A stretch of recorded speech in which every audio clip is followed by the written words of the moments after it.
Yo, what's up mga G? So ngayon ang title natin is paano gamitin nga ba ang pananampalataya sa tamang paraan? Okay? So meron tayong babasahing Bible verse dito no sa Matthew chapter 14 verse 27 to 31. So dito no, ang story nito na si Jesus Christ ay naglalakad sa tubig. Tapos yung mga disciples niya is natatakot. Akala nila multo daw siya. So ngayon, no, basahin na natin yung verse 27. But Jesus spoke to them at once. Don't be afraid, he said. Take courage, I am here. Then Peter called to him, Lord, if it is really you, tell me to come to you, walking on the water. Verse 29, yes, come, Jesus said. So Peter went over the side of the boat and walked on water towards Jesus. Verse 30, but when he saw the strong wind and the waves, he was terrified and began to sink. Save me, O Lord, he shouted. Jesus immediately reached out and grabbed him. You have so little faith, Jesus said. Why did you doubt me? Okay, so isa tong magandang story na talagang magbabago at saka makakatulong sa ating pananampalataya. At yung mga pwede natin malaman na wisdom dito is sobrang dami. Okay?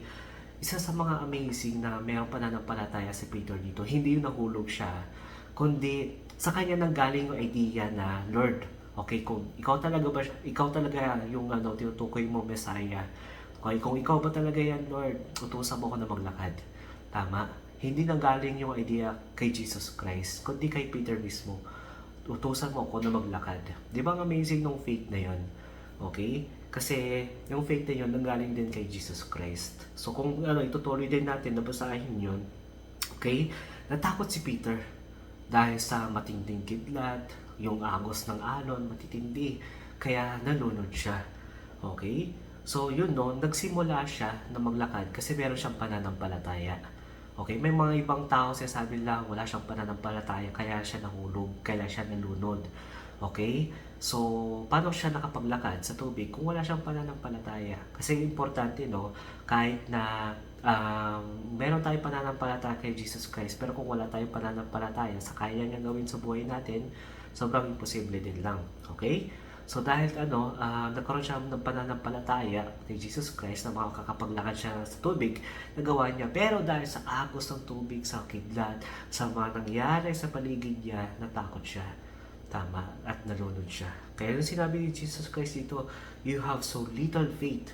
Alam niyo ba yung understanding ko dati dito about sa little faith? Dahil maliit lang yung pananampalataya niya, ganun lang, okay? Maliit yung pananampalataya, kaya siya nahulog. Okay, kaya siya nalunod.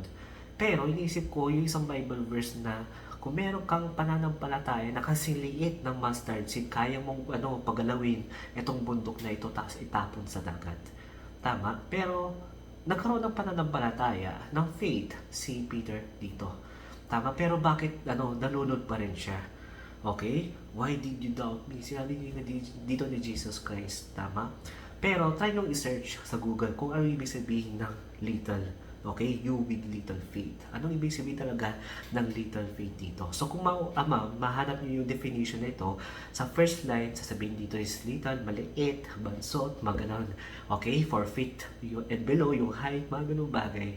Pero pagdating doon sa second line, ng meaning ng little faith is a short length of period of time.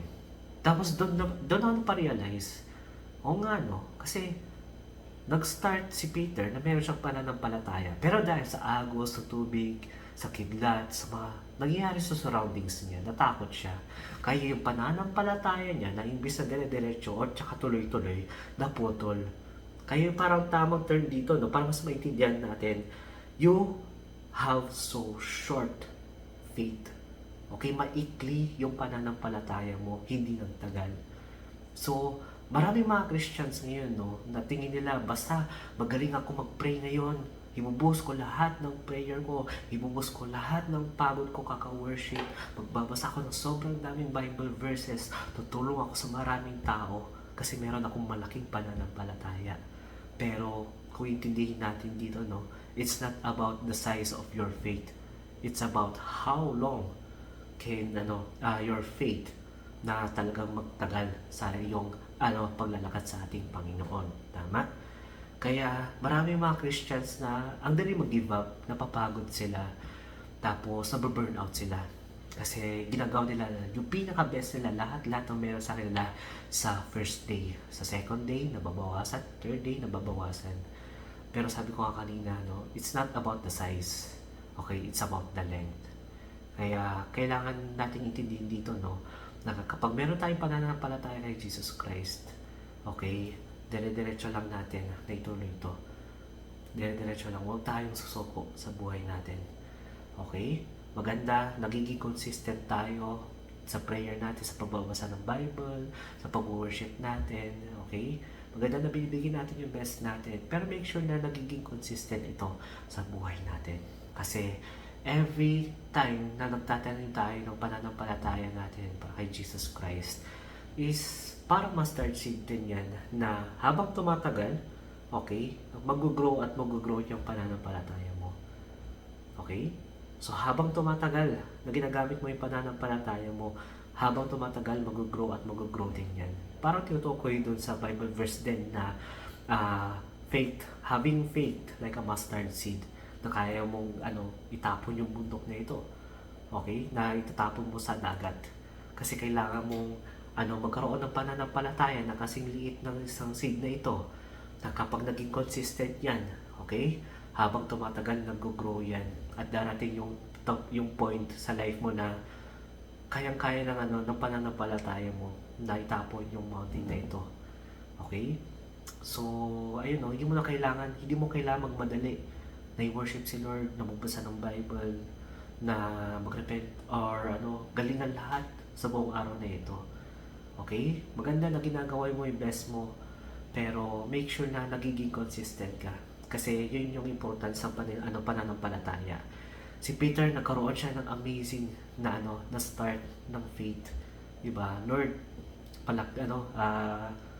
kung ikaw talaga yan, palakarin mo ako sa tubig. Ganun, ganda ng start ng faith niya. Pero dahil sa struggles niya sa life niya, sa surroundings niya, na nagbigay ng takot sa kanya, yung faith na yun, habang tumagal, naputol dahil sa takot. Okay? Kaya kung ikaw, kapatid, natatakot ka ngayon, pero sinasabi mo may pananampalataya ka, ganun. When you are afraid, you stay still, tapos wala kang ginagawa. Tama? Natatakot ka, umaatras ka. Pero kapag meron kang pananampalataya, kung may faith ka talaga, you keep on moving. You keep on obeying God. Kahit hindi ka comfortable, kahit tingin mo maipapahamak ka, kung tingin mo hindi ka emotionally prepared, if you have a really faith na gagaya sa ating Panginoon, okay? God will protect you. God will guide you. God will give you the strength that you needed. God will heal every sickness, every sickness in your spiritual or in your physical. Hindi magpe-fail ang ating Panginoon sa mga ganung bagay. Kaya while you are still seeking the Lord, habang nakakaroon ka ng faith kay Lord, don't give up. Keep on pursuing the Lord. Okay? Kasi kapag tinuloy natin to, magiging amazing yung journey natin kasi si Lord yung kasama mo. Si Lord ang nagbibigay sa'yo ng pananampalataya. So, ang question dito is, paano magkaroon ng faith sa pamamagitan ng salita ng ating Panginoon? Okay? Kasi nakalagay sa sa Bible, faith is receiving the word of the Lord. Okay? And the teachings of Jesus Christ. Pwede yung hanapin nyo ang Bible verse na yun. At every time na binabasa natin yung Bible, iniintindi natin, ina-apply natin sa buhay natin, nadadagdagan yung pananampalataya natin. Kaya importante, nagiging consistent tayo sa pagbabasa ng Bible. Kapag tinigil natin yan, dahil sa takot, dahil sa worries, dahil sa pagiging busy natin, dahil mas nakafocus tayo sa surroundings natin, kapag nawala yung focus natin sa ating Panginoon, dito tayo nalulunod. At malulunod tayo saan? Sa temptations ng mundong ito, sa emotions natin. It's okay to have emotions, pero nalulunod ka sa emotions mo. Yung emotions mo mismo nagkocontrol sa iyo, kapatid, there's something wrong with that. Kaya kailangan, dire-diretso natin yung pagbabasa ng Bible kahit napapagod tayo. God will give you the strength. Kahit may sakit ka, God will heal you. Ganun yung pagkakaroon ng pananampalataya. Lord, pupunta ako sa church kahit nakakaramdam ako ng sakit kasi I know you will heal me. Lord, kahit pagod ako, pupunta ako sa church kasi I know that you will strengthen me. Lord, kahit puyat ako, kaya gusto ko pa rin magbasa kasi ang desire ko is makilala ka pa. Okay, God will stir up your desires. Kasi imagine mo, no, if you want to glorify the Lord, if you want to have fellowship with the Lord, God won't question you. Hindi niya sasabi sa judgment day, o bakit gusto mo makipag-fellowship sa akin kung pagod ka? O bakit gusto mong gawin yung mga ganitong bagay, pagod ka, busy ka? No. Okay?